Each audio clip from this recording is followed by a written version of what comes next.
Assalamualaikum warahmatullahi wabarakatuh. Salam sejahtera bagi kita semua. Om Swastiastu, Nama Budaya Indonesia. Halo teman-teman semuanya. Perkenalkan, saya Imelia Soliha dari kelas 11 IPS 2, nomor absen 15, SMA Negeri 1 Candiroto. Oke teman-teman, kali ini saya akan membawakan materi tentang Revolusi Indonesia, yaitu salah satu materi dalam pembelajaran mata pelajaran Sejarah Peminatan. Jadi, saya akan memaparkan materi tentang Revolusi Indonesia yang mencakup 1. Latar belakang Revolusi Indonesia, 2. Jalannya Revolusi Indonesia, 3. Dampak dari Revolusi Indonesia bagi kehidupan manusia masa kini. Oke teman-teman, semoga kita selalu sehat, semangat, tetap patuhi protokol kesehatan, stay safe and stay healthy. Langsung aja ya teman-teman, kita masuk ke materinya. Check it out. Yang pertama, latar belakang Revolusi Indonesia. Latar belakang Revolusi Indonesia. Hai teman-teman, di awal materi saya akan memaparkan sebuah pepatah lama. Pepatah lama mengatakan, "Jangan sekali-kali meninggalkan sejarah." Pepatah ini begitu membekas di hati rakyat Indonesia sebagai ungkapan terima kasih yang tidak terhingga pada para pejuang kemerdekaan. Berdirinya Republik Indonesia untuk mencapai kemerdekaan penuh dengan lika-liku. Perjuangan Revolusi Indonesia begitu sangat panjang untuk mencapai titik pencapaian hingga saat ini. Sudah sepantasnya lah generasi penerus untuk selalu mengingat sejarah sebagai pengingat dalam membangun Indonesia. Revolusi merupakan perubahan sosial dan kebudayaan yang berlangsung secara cepat dan menyangkut pokok-pokok kehidupan masyarakat. Revolusi bisa terjadi dengan atau tanpa adanya perencanaan dan dapat dilakukan dengan atau tanpa kekerasan. Salah satu hal yang bisa dianggap revolusi besar di Indonesia adalah proklamasi kemerdekaan yang sekaligus menjadi tanda bahwa Indonesia telah terlepas dari imperialisme negara lain. Perubahan yang begitu cepat dari masa Belanda yang dilanjutkan Jepang hingga merdeka merupakan suatu yang dihasilkan dari revolusi bangsa. Adapun yang melatar belakangi revolusi Indonesia antara lain adanya organisasi-organisasi di Indonesia seperti Budi Utomo, Sarekat Islam, Partai Nasional, dan lainnya. Di samping itu, adanya gerakan yang lebih keras digunakan untuk mendesak Belanda agar memberikan hak-hak Indonesia, dan strategi Jepang untuk mengambil hati rakyat Indonesia yang menjanjikan sebuah kemerdekaan untuk Indonesia. Yang kedua, jalannya Revolusi Indonesia. Jalannya Revolusi Indonesia. Revolusi Indonesia atau dikenal sebagai Revolusi Nasional Indonesia adalah sebuah konflik bersenjata dan pertentangan diplomasi antara Republik Indonesia yang baru lahir melawan kerajaan Belanda yang dibantu oleh pihak sekutu yang diwakili oleh Inggris. Gerakan revolusi sudah dimulai sejak tahun 1908 yang dikenal sebagai Hari Kebangkitan Nasional. Revolusi nasional di Indonesia terdiri atas revolusi fisik dan revolusi sosial. 1. Revolusi fisik. Masa revolusi fisik terjadi antara tahun 1945 sampai 1950 yang merupakan masa penegakan hak-hak Indonesia akan kemerdekaan yang telah diraih. Revolusi fisik diwujudkan dengan pertempuran di berbagai daerah untuk mengusir Belanda dan mempertahankan Indonesia. A. Pertempuran Surabaya. Pada tanggal 25 Oktober 1945, tentara sekutu mendarat di Tanjung Perak, Surabaya di bawah pimpinan Brigadir Jenderal Malabi. Kedatangan tentara sekutu ternyata diikuti oleh Nika atau Netherlands Indisch Civil Administration yang ingin menegakkan pemerintahan Hindia Belanda. Tentara Nika menggunakan berbagai taktik untuk menguasai Indonesia, termasuk menimbulkan kekacauan di Surabaya dengan menghasut tentara sekutu dengan rakyat. Hal ini menimbulkan bentrokan antara rakyat Surabaya dengan tentara sekutu yang berakhir pada peristiwa 10 November 1945. B. Pertempuran 5 hari di Semarang. Pertempuran di Semarang terjadi pada tanggal 15 Oktober 1945. Pertempuran ini terjadi antara pasukan Jepang berhadapan dengan TKR dan para pemuda. Peristiwa ini memakan banyak korban dari kedua belah pihak, termasuk Dr. Karyadi. Nama Dr. Karyadi kemudian diabadikan sebagai nama salah satu rumah sakit di kota Semarang sampai sekarang. C. Pertempuran Ambarawa. Pertempuran Ambarawa diawali dengan kedatangan tentara Inggris di Semarang pada tanggal 20 Oktober 1945 yang bertujuan untuk membebaskan tentara sekutu. Pihak sekutu yang diboncengi oleh Nika kemudian menuju Magelang dan membebaskan para tawanan Belanda secara sepihak, sehingga terjadilah perlawanan dari TKR dan para pemuda. Pasukan Inggris dan Nika akhirnya mendesak sampai ke Ambarawa.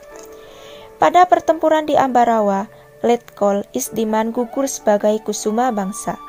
Perjuangan dilanjutkan oleh Kolonel Sudirman.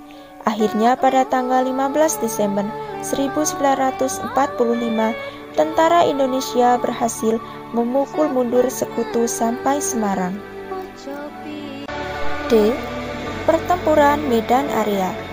Pertempuran Medan Area adalah peristiwa perjuangan rakyat Medan melawan sekutu yang ingin menguasai Indonesia. Pada tanggal 9 Oktober 1945, pasukan sekutu yang diboncengi Belanda dan Nika di bawah pimpinan Brigjen T.E.D. Kelly mendarat di Medan. Kemudian pada tanggal 13 Oktober 1945, para pemuda yang tergabung dalam TKR terlibat bentrok dengan pasukan Belanda. Karena Belanda berusaha untuk menduduki kembali Indonesia. Pertempuran pun menyebar hingga seluruh kota Medan. Pada tanggal 10 Desember 1945, sekutu dan Nika melancarkan serangan besar-besaran terhadap kota Medan.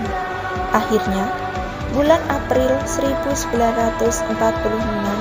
sekutu berhasil menduduki kota Medan dan pusat perjuangan rakyat dipindahkan ke Pemantang Siantar. E. Bandung Lautan Api. Pasukan sekutu sampai di kota Bandung pada bulan Oktober 1945. Sekutu meminta hasil lucutan tentara Jepang segera diserahkan kepada sekutu. Pada tanggal 21 November 1945, sekutu mengultimatum agar kota Bandung dikosongkan. TRI dan rakyat tidak menghiraukan ultimatum tersebut. Perintah ultimatum tersebut diulang kembali tanggal 23 Maret 1946. Pemerintah RI di Jakarta memerintahkan supaya TRI mengosongkan Bandung. Tetapi pimpinan TRI di Yogyakarta menginstruksikan supaya Bandung tidak dikosongkan. Akhirnya, TRI dan rakyat mengungsi ke tempat yang lebih aman. Sebelum keluar Bandung pada tanggal 23 Maret 1946, para pejuang Republik Indonesia menyerang markas sekutu dan membumi hanguskan Bandung bagian selatan. Dampak dari Revolusi Indonesia bagi kehidupan manusia masa kini. Dan yang terakhir, dampak revolusi Indonesia bagi manusia masa kini. Proklamasi kemerdekaan Indonesia ini bisa dibilang sama besarnya dengan revolusi yang dilakukan negara besar lainnya seperti Amerika, Prancis, Rusia, maupun Cina. karena terbebas dari jajahan negara lain, sehingga tujuan kedepannya guna menata kehidupan berbangsa dan bernegara yang adil dan menghargai hak rakyatnya. Keberhasilan Indonesia dalam meraih kemerdekaan serta berhasil dalam menyusun kedaulatan dan mempertahankannya mendapat pengakuan kedaulatan dari negara lain. Selain itu, keberhasilan Indonesia juga menjadi inspirasi negara lain yang belum mencapai kemerdekaannya. Namun, hal tersebut tidak serta-merta membawa dampak yang positif bagi Indonesia, melainkan ada dampak yang harus dihadapi dan dibayar mahal karena adanya revolusi, di mana dengan adanya revolusi di Indonesia maka berdampak pada memburuknya kondisi perekonomian dengan kurangnya bahan makanan yang tersedia maupun kurangnya bahan bakar untuk transportasi. Jadi teman-teman, kesimpulan dari revolusi Indonesia adalah revolusi Indonesia sebagian kecil menentang sisa-sisa feodalisme dan sebagian yang terbesar menentang imperialisme bangsa barat. Ia juga didorong oleh kebencian bangsa timur terhadap bangsa barat yang menindas dan menghina mereka. Pati revolusi sekurang-kurangnya di Jawa harus dibentuk oleh kaum buruh industri modern, perusahaan dan pertanian buruh mesin dan tani, benteng-benteng politik, terutama ekonomi imperialisme Belanda, hanya dapat dipungkul oleh kaum buruh. Di sekitar kaum bumi itu berbaris kaum berjuasi kecil yang mundur maju, tak punggu hala. Kaum borjuis akan menurut bila mereka tahu akan memperoleh kemenangan, itu pun di belakang sekali. Revolusi Indonesia yang memperoleh kemenangan akan mendatangkan perubahan yang tepat dalam perekonomian, politik, dan sosial pada waktu kecerdasan kapitalistik menghadapi krisis. Pesan moral untuk generasi muda. Negeri ini butuh pemuda pencari solusi, bukan pemuda maki-maki. Pemuda yang tumbuh kembang hari ini adalah orang-orang besar kelak di masa depan. Nikmati saja duka yang kini kau rasa, sebab kelak mungkin ia akan menjelma menjadi sesuatu yang begitu bermakna bagi kehidupan masa depan. Saat kamu melakukan sesuatu dan gagal, kamu mendapatkan hikmah. Jika tidak melakukan apa-apa, artinya kamu kalah oleh rasa takut. Semua bisa dilalui, semua bisa dihadapi, semua bisa diselesaikan untuk masa depan.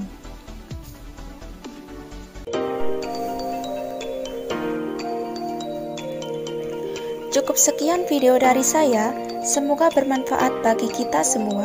Jangan lupa untuk selalu menjaga kesehatan, patuhi protokol kesehatan, selalu berpikir positif, always be happy, keep strong, ceria, semangat selalu. Terima kasih ya teman-teman. Jangan lupa like, subscribe, and share ya. Terima kasih. Wassalamualaikum warahmatullahi wabarakatuh. Dah.